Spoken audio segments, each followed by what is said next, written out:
Okay. Yeah. All right, Coach.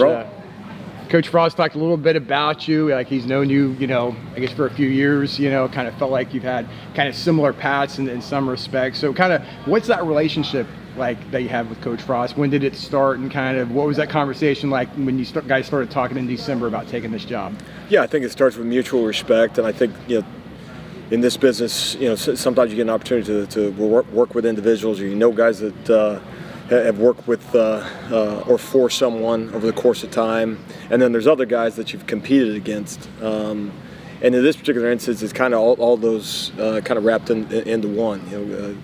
Guys in my history that worked for and with Coach Frost, and then a couple different spots along the way that we competed against each other, where Coach is calling plays on one side and I'm calling plays on the other. That's a little bit of a unique to the process in terms of this one, and so that mutual respect is not one kind of outside looking in or from afar. That's in prep and those things, and then ultimately on playing against each other on Saturday. So unique, and that really provoked me from an excitement level, because of those that shared history that way, and know what a pain in the tail that he is on his side of the ball, and anxious and excited to get rolling. You got an opportunity. It's kind of unique for a coach to come back to a place he's been at before, especially at the college level. How much is that of this journey of him coming back? How much does that excite you a little bit to be a part of this the second time around? Yeah, and I think it's a unique experience and a unique time for everybody, and then you kind of speak to that, and so much in the changes in college football, and you think of UCF, and you think about a place that has never had the luxury of saying, let's do it like we did it previously, because previously it was a different conference or a completely different level of football, and so where so many programs are what we're struggling or not, or maybe having success with it, but saying 20 years ago we were this, or 10 years ago we were this, or 30 years ago we were this, and those models that were models because assuming success, they were models because it worked. That football has changed, and that to me, when you think about UCF, is it's been a constant change, and what a unique place that has that history, and never had the luxury of kind of resting on what was done previously. Now, on that same note, like in a situation with Coach Frost, it does have a shared history, and understands what this place is, what it can be.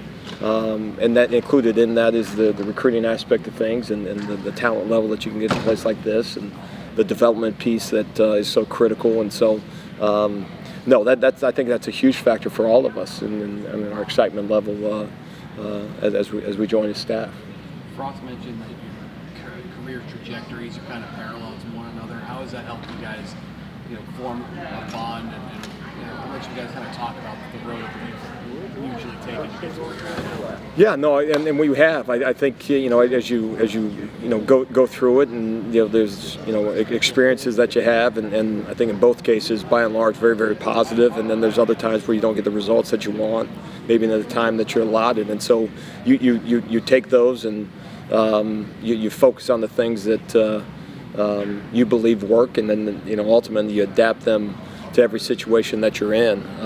But I think as you're going through it, I think just like with our players is, biography does not equal destiny all the time. And ultimately what you're trying to do is at each individual place, and most specifically in this situation, is, learn from those things that worked, also being cognizant of the fact that college football has changed, and recognize those changes. But I understand too that the challenge that's in front of us is mighty, and you understand that it's the struggle is part of the fun part. As you work to build a program that is in a new phase of college football in the Big 12 and all those things, and but no, you draw from all those experiences. Whereas previous conference realignment, I was at the University of Missouri at that time, and it was the last wave when they were going to the SEC. And so, anyway, you go through that as well. But we've all been at a number of different spots as you're going through the staff, and that's you draw from all of them. How would you describe your defensive philosophy? Have you made decisions on scheme, 3 down, 4 down front, things like that? We've always called it an effort-based defense, and a lot of times, people want to talk about it's scheme and talent, and you want to press the pause button and say, no, it's an effort-based defense. And so our job is to put the guys in the best situation possible, that if they give us maximum effort, that they'll see results. And holistically over time, I can stand on the table and we said we've gotten those things.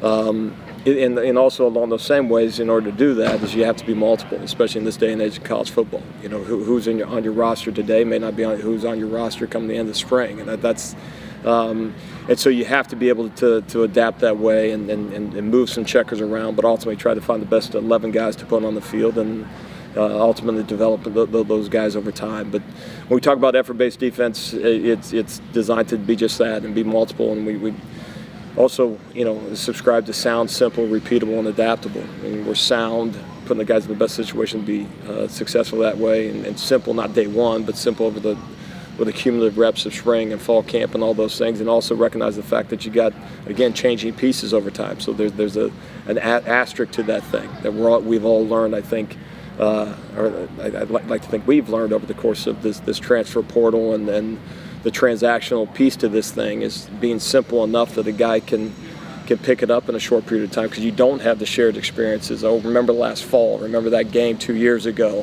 that you got so used to as a coach, maybe kind of referencing, and repeatable and adaptable over time as well. But no, I think by and large, a 4-man front that can kick to a 3-man front, and if the personnel suggests, we can be a 3-man front that kicks to a 4-man front. But no, multiplicity is kind of the name of the game, and getting guys to play downhill and play fast. Coach, what are some of the things that stood out from returning players on this defense? Yeah, I think you see several guys that possess some of those attributes maybe that I just mentioned. And most specifically, guys that fly around, play with effort, and play downhill. And so you saw some production returning in the room, which is really a good thing. And those experiences those guys can draw on.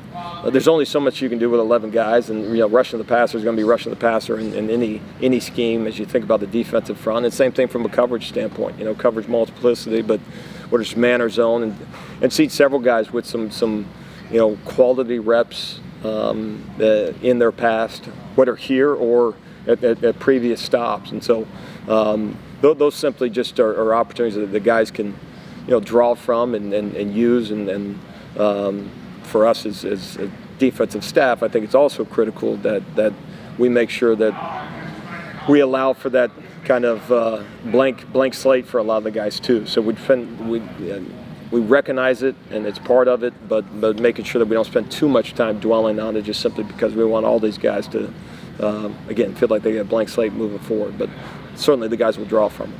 Having coached in this league before, I know it's changed quite a bit, but what do you feel like is kind of the trademark of Big 12 football? And in what ways do you still see those things, even with the addition of so many new teams?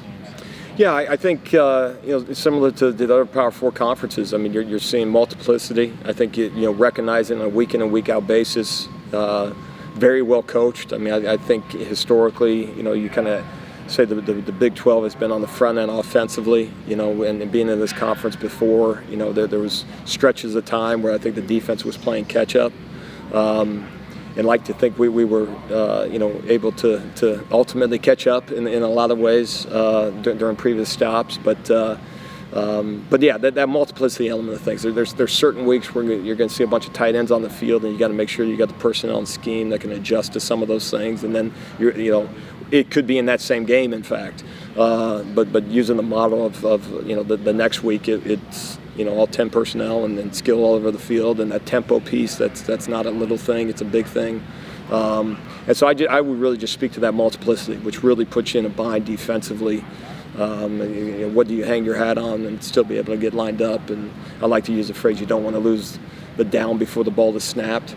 And so when you have, again, I'm not going to mention particular opponents, but when I reference them, you can probably figure out who they are. But just with a bunch of tight ends in the game, and what does that mean? If you get big, then they spread you out, and if you stay small, then they squeeze and condense and give you fits. And so just that multiplicity and willingness to use tempo. And no, it's an absolute battle every week in this conference, and that's also what makes it fun. Coach Frost mentioned how you guys matched wits a couple times as coordinators. I was trying to go back and look. Was it maybe Washington State, Oregon, maybe? Yes. First year there, maybe, and then there was Nebraska, Ohio State. I know that was a close game. I think that might have been Frost's first year as head coach there. So, kind of looking back on those experiences, what is it about Coach Frost as an offensive And there's an coordinator? Oklahoma. Is there another one in there? Oklahoma, Nebraska as well. Okay. No, just the multiplicity. I mean, probably everything I just mentioned in terms of what makes offenses so difficult to defend is that he just never gives you a down off. I mean, it'd be a kind of a big picture phrase that I've used before is they're just not going. He's not going to just line up and allow you to say, okay, here where they are, and then we're just going to hand the ball off and hope for the best type of thing. There's a play off of the play. There's a system to it, a systematic approach to run, play, action, screens, and everything else, and the tempo element that's attached to it. And so no, it's a difficult task, and be very excited to be not on the field when he's calling offense. How do you like this staff? I think any of the guys you've known previously, or obviously you've been working with each other the last 2 months, but just kind of how do you like the guys around you? Yeah, just really fortunate, and I think it speaks to UCF, the draw and the amount of guys that want to be a part of this. I think it also speaks to Coach Frost as well. And so, having a large pool of individuals that wanted to be a part of it makes it fun that you can be selective in that. But it's been good, and obviously we'll first time getting on the grass and really getting the thing cranked up here in a couple weeks in spring ball and everything else. But go way back with Mike Dawson. We were at University of New Hampshire together. I'd say 20 years, maybe a little bit more than 20 years, something like that. And Chip Kelly was our offensive coordinator. Okay. So yeah, we go way back, and I've learned a lot of football over the years from Coach Dawson in particular. So it's great to be around him again. And but no, excited about Coach Harris, Coach D'Onofrio, and Coach Kmart, and so just very, very fortunate to have the group. Coach,